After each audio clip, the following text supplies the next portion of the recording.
क्या आप जानते हैं क्यों मनाते हैं रंगों वाली होली? आइए जानते हैं प्रचलित पौराणिक कथाओं के माध्यम से रंगों का त्योहार होली क्यों मनाया जाता है।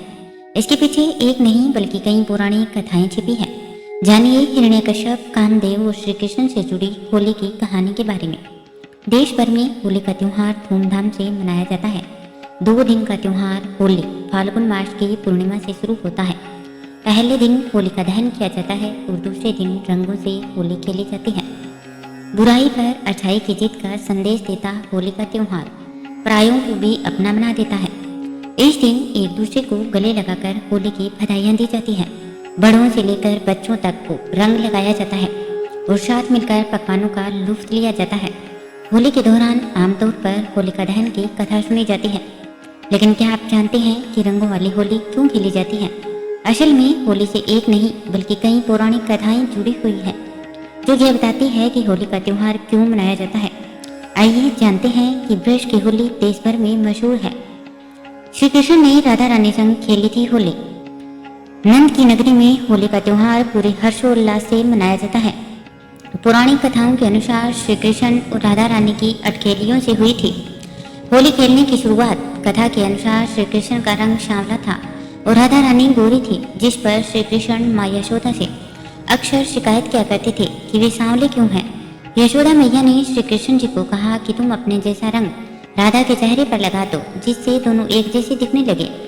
श्री कृष्ण खुश होकर अपने मित्रों के साथ राधा रानी को रंग लगाने निकल गए। माना जाता है कि श्री कृष्ण और उनके मित्रों ने राधा रानी और गोपियों के संग जमकर रंग खेला। इसके बाद से ही होली मनाने का चलन शुरू हो गया और हर साल बेहद उत्साह के साथ रंग खेलना शुरू हुआ, जिसे होली कहा जाने लगा। इसके साथ साथ हिरण्यकश्यप, होलिका और प्रहलाद की कहानी, होलिका दहन क्यों किया जाता है और अगले दिन होली क्यों खेलते हैं, इससे हिरण्यकश्यप, होलिका और प्रहलाद की कहानी जुड़ी है। प्राचीन काल में हिरण्यकश्यप नाम का असुर रहा करता था जो भगवान विष्णु से नफरत करता था। हिरण्यकश्यप का एक पुत्र था प्रहलाद, जो भगवान विष्णु का परम भक्त था और भगवान की पूजा में लीन रहता है। बालक प्रहलाद की भक्ति देखकर हिरण्यकश्यप ने उसे मारने का निर्णय लिया। हिरण्यकश्यप ने हर वो कोशिश की जिससे वह प्रहलाद को मार सके, लेकिन प्रहलाद हर बार बच जाता था। हिरण्यकश्यप ने अपनी बहन होलिका की मदद लेने की सोची। होलिका को यह वरदान प्राप्त था कि अग्नि उसका कुछ नहीं बिगाड़ सकते। हिरण्यकश्यप ने होलिका से प्रहलाद को गोद में लेकर आग की लपटों में बैठने के लिए कहा और होलिका ने बिल्कुल ऐसा ही किया। होलिका नन्हे प्रहलाद को गोद में लेकर आग की चिता पर बैठ गई, लेकिन भगवान विष्णु की कृपा से होलिका जलकर भस्म हो गई और प्रहलाद बच गया। इसके बाद से ही बुराई पर अच्छाई की जीत के रूप में होलिका दहन किया जाने लगा और हर साल होली का त्योहार मनाया जाने लगा। इसी के साथ श्री कृष्ण ने युधिष्ठिर जी को सुनाई थी यह कथा कि होली से एक और कथा जुड़ी है जो श्री कृष्ण ने युधिष्ठिर जी को सुनाई थी। इस कथा के अनुसार एक गांव था जहाँ असुर स्त्री रहा करती थी। यह असुर स्त्री गांव के लोगों को मारकर खाया करती थी। इससे पूरा गांव परेशान था और छुटकारा पाना चाहता था। लोगों की परेशानी देखकर गुरु वशिष्ठ ने बताया कि किस तरह इस असुर स्त्री को मारा जा सकता है। गुरु वशिष्ठ की बात सुनकर गांव के बच्चों ने असुर स्त्री की मिट्टी से मूर्ति बनाई। इस मूर्ति के चारों तरफ घास, लकड़ियां और कंडे आदि रख गए और मूर्ति इस तरह रखी गई कि असुर स्त्री को मूर्ति नजर न आए। गुरु वशिष्ठ ने कहा कि यदि पूजा अर्चना करके इस मूर्ति को जलाया जाएगा तो असली असुर स्त्री भी जल जाएगी और नष्ट हो जाएगी। ऐसा ही हुआ। जब मूर्ति को जलाया गया तो असुर स्त्री भी जलकर भस्म हो गई।